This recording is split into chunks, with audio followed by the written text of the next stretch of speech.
Chapter 2. Subject: Shiphead Eulina. Species Uricari. Description: reptilian humanoid, no tail. 5 foot 3 inches, 1.6 meters average height. 135 pounds, 61 kilograms. Average weight. 105-year life expectancy. Ship: RSV Loalana. Fights with honor. Location: Saul. The bridge was silent as we all watched the holographic display of the massive ship that had come to our rescue. The armor plating of the ship gave it the shape of driftwood, or something an artist would try to create with driftwood before they gave up part of the way through.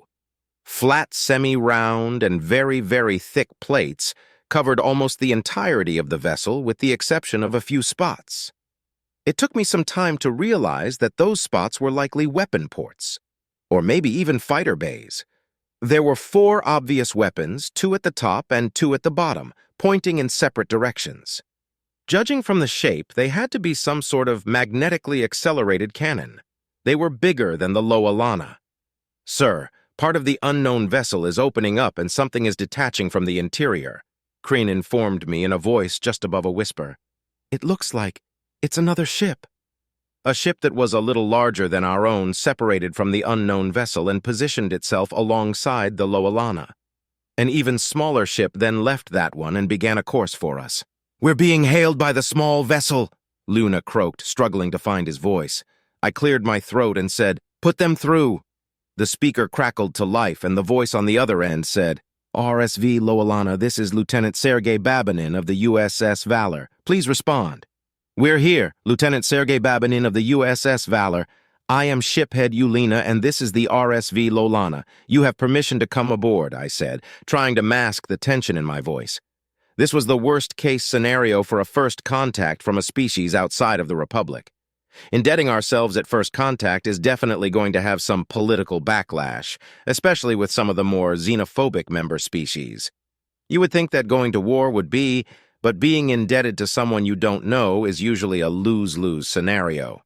Either we're out something by repaying the debt, or we don't repay the debt and go to war anyway. Well, Lieutenant Babinin began hesitantly, "we're not quite ready for boarding yet. We're showing several hull breaches, and your structural integrity is... well, our frame is damaged, we know. It's not just damaged, shiphead. It's cracked. Your frame is being held together by your hull, and your hull has holes in it. If we're not extremely precise with our docking maneuver, you're going to fall to bits." I gave Leona a bewildered look. He returned my stare with one of his own before looking back at his instrument panel. "By the suns, he's right.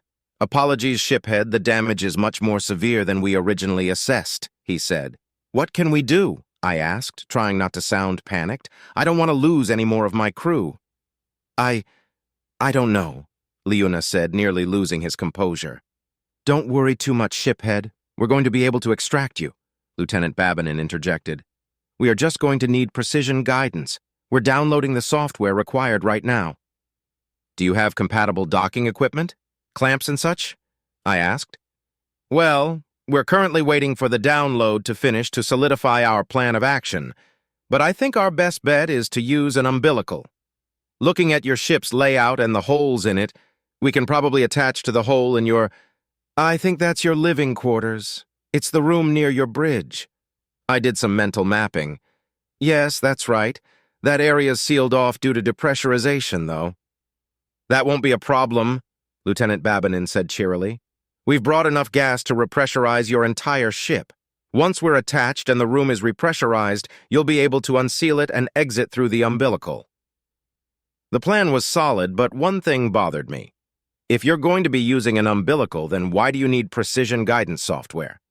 "We're not familiar with your ship's construction methods or composition," he began. "For all we know, just getting close to your ship can cause it to break apart due to the forces generated by our proximity.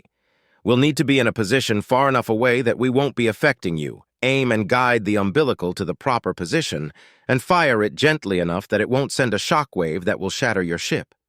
"Understood," I said, satisfied by the explanation. "All right. Do you have pressure suits available?" he asked. Luna shook his head and said, "We don't have pressure suits, but we do have respirators. They won't last long if we're exposed to vacuum, though." "Well, that's better than nothing. I suggest you prep them," We'll be in touch when we're ready to begin. Acknowledged. Shiphead Eulina, out. The comms light winked out as the connection was severed. The crew sat in silence for a time, unsure of what to say. Something was bothering me about that interaction, but I couldn't quite place it. It was Crean who made it click into place. "Their sensors must be much more advanced than ours," she said in a hushed tone. "What do you mean?" asked Luna. I spoke up. "They were able to tell that our frame was fractured before we were. They were also able to determine our ship's layout to a degree that allowed them to formulate a rescue plan without consulting us. Not only that, but they were able to scan our databases well enough to be able to extrapolate and translate our language." More silence. We hadn't just indebted ourselves in first contact with an unknown alien species, we'd indebted ourselves with a more advanced unknown alien species. I spent the next few minutes wondering what I should wear to my hearing. I took solace in the fact that what's left of my crew might live. "We're being hailed, sir," Luna informed me. "Open a channel." Lieutenant Babanin sounded more cheerful as he said, "We're ready to rescue you. Turns out my plan held up to scrutiny, so we'll be proceeding with it. The only change is that we'll be sending some of our people aboard to assist with the evacuation, and I'll be joining the away team. Once everyone is safely off the ship, the USS Thanatos will scoop it up so we can begin repairs."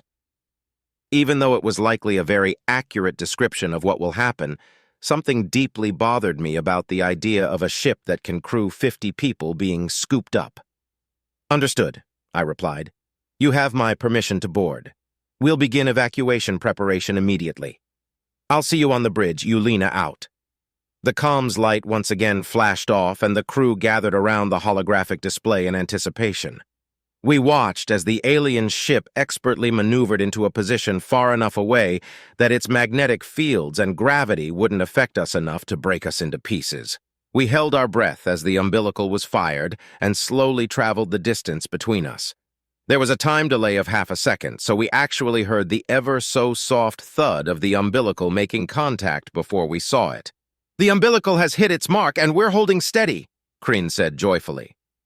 The tension in the air evaporated as the crew allowed themselves a little celebration. For my part, I exhaled the breath I had been holding in. We're almost safe. "Don't celebrate too heartily.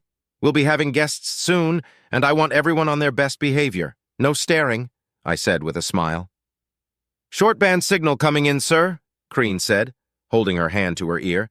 "It's the lieutenant. He and his team are proceeding through the umbilical. Okay, everyone, respirators on. I want the injured evacuated first, then the non-essentials. Crean, Luna, you'll be evacuating with me," I said with as much authority as I could muster. "Yes, sir," the remaining crew said unanimously.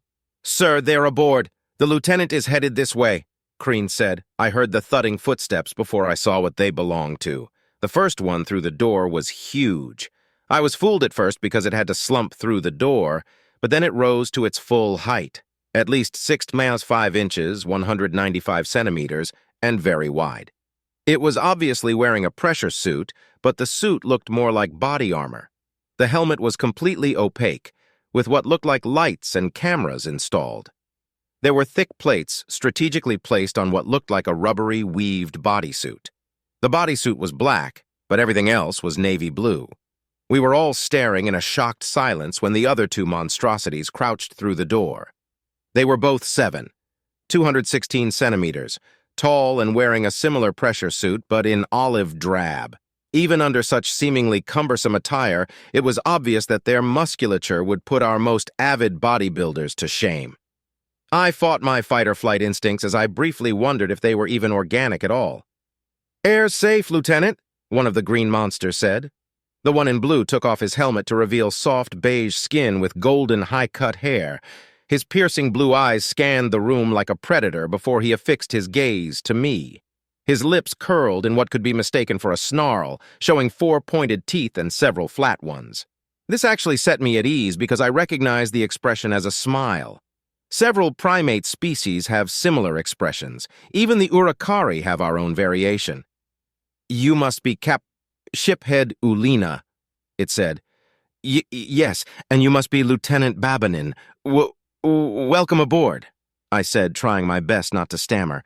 "I'm sorry if we look frightening. These are designed to do that, but they're all we had on hand." I understand. You're, quite larger than we pictured, I said as I rubbed the back of my neck nervously. One of the green monsters chuckled slightly. The other turned to look at him with what I assume was a glare. The suits add to our size by an inch or two. It doesn't sound like it makes a difference, but it definitely does. He gestured to his left. This is Corporal Simmons. Then he gestured to his right. This is Lance Corporal Johnson. Nice to meet you, Johnson said in a gruff voice. I nodded in acknowledgement, unable to speak. Well then, let's get you rescued, shall we? Lieutenant Babinin said with another smile. I was about to agree when the proximity alert chimed again. This time, I definitely recognized the sound. I had been hearing it more and more lately, and the last time I heard it was right before we found ourselves in this situation. My hearts skipped a beat. Crean looked up from her station and shouted, "Sir, Omni-Union ships!"